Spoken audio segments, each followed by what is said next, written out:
बन जाती थी। अब क्या हो रहा है, ठप्पा अदानी का लग रहा है। जवानों को कहा जा रहा है भैया तू अग्निवीर बनेगा, मरेगा, शहीद होगा तो तुझे शहीद का दर्द नहीं मिलेगा, दर्जा नहीं मिलेगा, तुझे ना पेंशन मिलेगी, तुझे ना कैंटीन मिलेगी, कुछ नहीं मिलने वाला। ब्रांडिंग पूरी की पूरी अदानी की होगी, हथियार इजराइल की टेक्नोलॉजी से बनेंगे, पैसा वो अदानी बनाएगा, आपके हाथ 1 रुपया नहीं पड़ने वाला। तो पब्लिक सेक्टर का रास्ता बंद कर दिया। अब भैया एक काम करो, आप अदानी जी की कंपनी की लिस्ट निकालो, उसमें पता लगाओ उनकी फैक्ट्रियों में, उनकी कंपनी में, उनकी मैनेजमेंट में पता लगाओ भैया दलित कितने, आदिवासी कितने, पिछड़े कितने, गरीब जनरल कास्ट के कितने, पता लगा लो। एक नहीं है उसमें। तो पब्लिक सेक्टर का रास्ता बंद कर दिया। अब तीसरा रास्ता क्या था आपका? तीसरा रास्ता था एग्जाम करो, पुलिस में जाओ, पटवारी,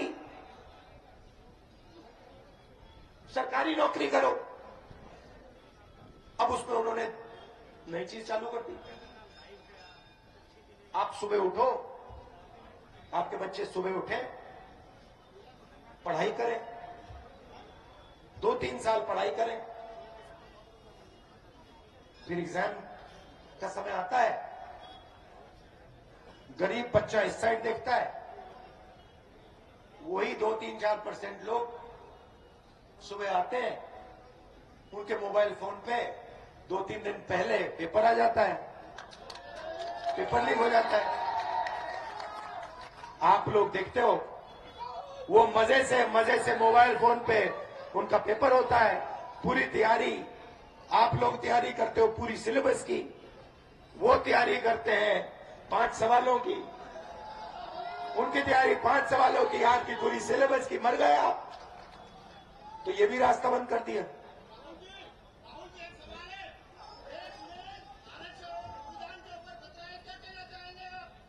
देखिए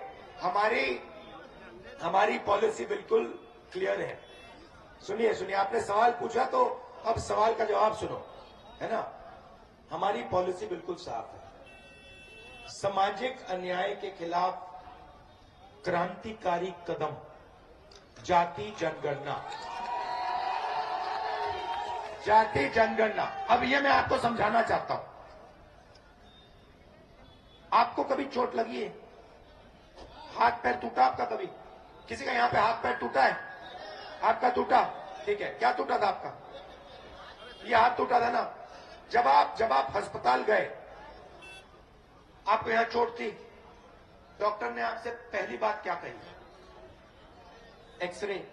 पहली बात कही, देखो भैया, सबसे पहले इलाज के पहले हमें पता लगाना है तेरे हुआ क्या। ये देखो, खड़ा हो जाए इस पे।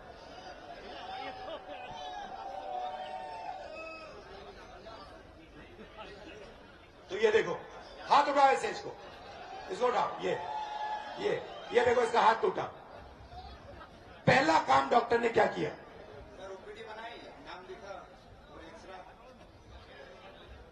ओपीडी बनाई, नाम लिखा, जितेंद्र बोलते नाम लिखा सर। फिर एक्सरे का बोला, जी सर। एक्सरे का बोला, फिर एक्सरे लिया, फिर उसने कहा भैया इसमें फ्रैक्चर है, और फिर उसने कार्रवाई की, ये प्लस्तर लगाया। ये प्लस्तर उसने इतना अच्छा नहीं लगाया, मुझे लग रहा है बीजेपी वाले ने किया। ये कांग्रेसी से कराते तो चमकता हुआ है सॉलिड प्लस्तर लगता। तो बैठिए, तो नहीं, यहां बैठो भैया, यहां बैठो, यहां आ जाओ, थोड़ा सामने से आ जाओ, यहां आ जाओ। तो हमारा कहना है, डेटा का जमाना है, 21वीं सदी का जमाना है, डेटा का जमाना है। भैया ठहर जाओ भैया, बाद में करना ही है, डेटा का जमाना है। अभी नहीं, अभी इसको नीचे रख, वो बाद में होगा सर। डेटा का जमाना है, तो मैं यही कह रहा हूं, देखो देश को चोट तो लग रही है, पिछले वर्ग को चोट लग रही है, दलितों को लग रही है, आदिवासियों को, माइनॉरिटी को, गरीब जनरल कास्ट को लग रही है, वो तो दिख रहा है। तो पता लगाओ भैया कारण क्या है।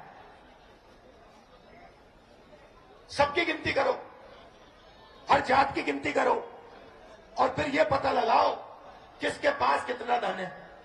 अंबानी के पास कितना धन है, अदानी के पास कितना धन है, हर जात के पास। ये जो सोने की चिड़िया हिंदुस्तान है, इसमें कितनी भागीदारी है। यह पहला कदम है, क्रांतिकारी कदम है। देखिए, हम कांग्रेस पार्टी में हम क्रांतिकारी काम करते हैं, हम आपका टाइम जाया नहीं करना चाहते। कॉन्स्टिट्यूशन दिया आपको, संविधान दिया, उसकी लड़ाई में कांग्रेस पार्टी आपके साथ मिलकर लड़ी, आजादी दी। वहां पे आपको उस टाइम बीजेपी नहीं दिखी होगी, आरएसएस नहीं दिखे, वो भग गए थे, वो सब घर चले गए थे। वो वहां पे मतलब अंग्रेजों के साथ खड़े थे। वही उसके बाद हरी क्रांति, सफेद क्रांति, computer revolution, bank nationalisation, mobile phone, ये सारे के सारे क्रांतिकारी काम ये कांग्रेस पार्टी करती है।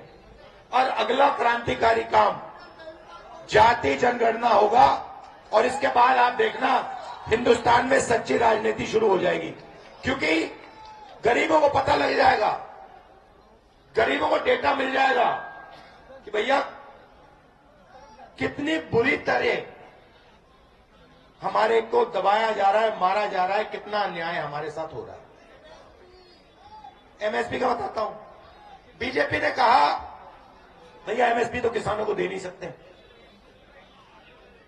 नंबर याद रखो, नंबर याद रखो, कांग्रेस पार्टी ने किसानों का 70,000 करोड़ रुपए कर्जा माफ किया था। ठीक है, अब मैं आपको बताता हूं, हमने मनरेगा योजना चालू की।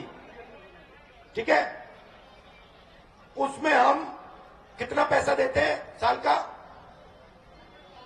65,000 करोड़ हमने मनरेगा चालू किया।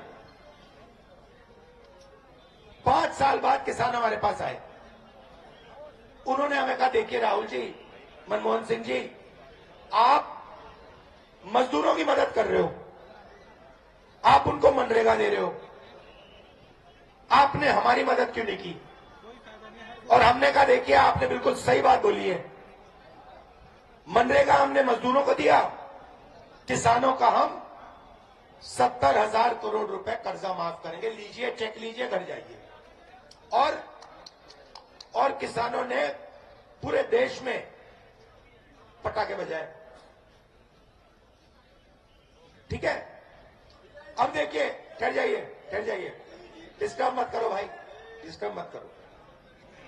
अब देखिए 70,000 करोड़ रुपए मनरेगा को 1 साल चलाने के लिए लगते हैं। ठीक है, नरेंद्र मोदी जी ने हिंदुस्तान के सबसे बड़े अरबपतियों का, 50 लोग हैं, 50 हैं, कितना? 1600 करोड़ किसने बोला?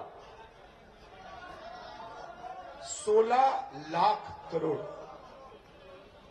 अब आप कहोगे यार ये राहुल गांधी 16 लाख करोड़ तो कह गया, मगर हमें ये समझ नहीं आया ये कितना है, क्योंकि ऐसा नंबर है ये सिर्फ अदानी समझ सकता है, हमें हमारे बस की नहीं है। तो मैं अब आपको समझाता हूं। नरेंद्र मोदी जी ने 20-25 लोगों को 24 साल का